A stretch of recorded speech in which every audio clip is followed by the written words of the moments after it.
In the vast tapestry of 20th-century political conflicts, few rivalries were as bizarre, unsettling, and deeply symbolic as the one between Queen Elizabeth II and Uganda's brutal dictator, Idi Amin.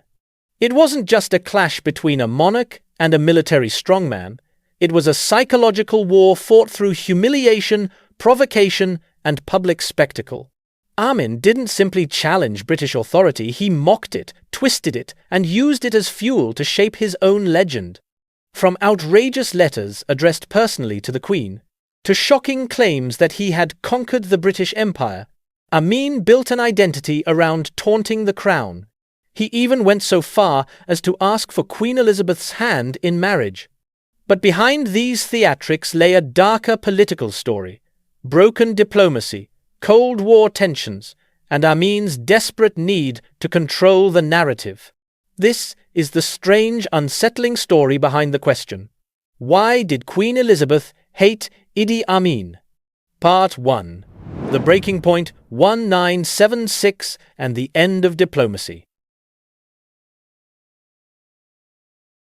To understand the tension between Queen Elizabeth and Idi Amin, we must start with 1976, a turning point that sealed their hostile relationship forever. That year, diplomatic relations between the United Kingdom and Uganda collapsed. Amin had already established himself as a ruthless dictator, known for mass killings, disappearances, and unpredictable political decisions. But what pushed relations to the breaking point was his growing obsession with attacking the legacy of British colonialism. Amin saw Britain not as a former partner but as a convenient enemy. He expelled thousands of Asians, many of them British passport holders, accusing the UK of interfering in Uganda's affairs. London condemned him publicly, and in response, Amin's rhetoric escalated. He began portraying himself as a warrior standing against British imperialism. For Queen Elizabeth, whose role was deeply tied to international diplomacy, Amin's behavior became not only offensive but dangerous. By 1976, exchanges between the two governments were so hostile that maintaining relations became impossible. When the UK finally cut ties, Amin responded with fury, using the Queen as a personal symbol of the enemy he needed to defeat. From that moment on, his provocations would only grow stranger and more disturbing. Part 2. A personal attack. Letters, insults, and impossible demands. After relations collapsed, Idi Amin unleashed a series of psychological attacks directly targeting Queen Elizabeth. These weren't ordinary diplomatic messages, they were sensational, mocking, and designed to provoke maximum outrage. Amin began sending fiery letters addressed personally to the Queen. In these letters, he boasted about defeating the British Empire and offered himself as her new protector. In one disturbing twist, he even suggested that the Queen hand over control of the United Kingdom to him for proper management. The tone was a blend of arrogance, delusion, and political theatre. But the most shocking moment came when Amin publicly declared that he wanted to marry Queen Elizabeth. The statement wasn't just absurd, it was calculated humiliation. By positioning himself as a suitor, Amin was mocking the monarchy, the British state, and even the Queen's personal dignity. For Elizabeth II, who upheld tradition, respect, and diplomatic restraint, Amin's provocations crossed every line. His letters were intentionally delivered through public channels, ensuring maximum media attention. Britain saw them as insults. Amin saw them as weapons. And in the battle for global perception, he believed he was winning. Part 3. The Conqueror of the British Empire and the Last King of Scotland.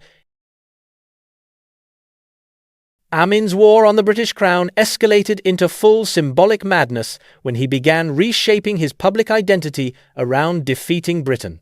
He proclaimed himself Conqueror of the British Empire, a title designed to taunt Queen Elizabeth directly. The world watched in shock as Amin adopted grandiose labels to rewrite his place in history. One of the most infamous was the Last King of Scotland. It was more than a joke. Amin understood the symbolic power of Scotland's complex relationship with English monarchy. By calling himself Scotland's rightful king, he implied that he held authority over one of the United Kingdom's historic nations. Once again, Queen Elizabeth became the target of his psychological warfare. These self-proclaimed titles were not random, they were crafted to insult, ridicule, and undermine the British monarchy's image. Amin weaponized identity, using exaggerated royal fantasies to project power beyond Uganda's borders. For Queen Elizabeth, this wasn't just absurd behavior from a dictator. It was a direct attack on centuries of British tradition, authority, and global influence. Part 4. Why she truly hated him. Fear, disgust, and the politics of symbolism. So why did Queen Elizabeth hate Idi Amin? The answer goes deeper than public insults. It was a combination of fear, disgust, and political symbolism. First, Amin's regime was one of the most brutal in African history. Tens of thousands were killed under his rule. Reports of torture, executions, and disappearances reached London regularly. For a monarch whose role included safeguarding Commonwealth values, Amin represented the complete opposite: chaos, cruelty, and absolute unpredictability. Second, he used the Queen as a tool for propaganda. Every insult was strategic. Every self-given title was a weapon. By humiliating her publicly, Amin wasn't attacking Elizabeth as a person, he was attacking Britain's global identity. Finally, Amin's unpredictability made him dangerous. His obsession with the Queen revealed a man who blended political strategy with delusion. Even British intelligence took some of his threats seriously.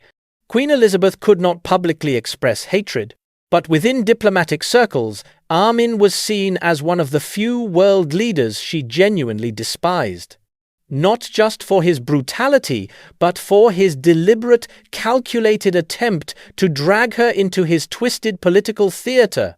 In the end, the strange and unsettling conflict between Queen Elizabeth II and Idi Amin was far more than a personal dislike. It was the collision of two worlds, one built on centuries of royal tradition and diplomacy, and the other fueled by fear, brutality, and theatrical provocation.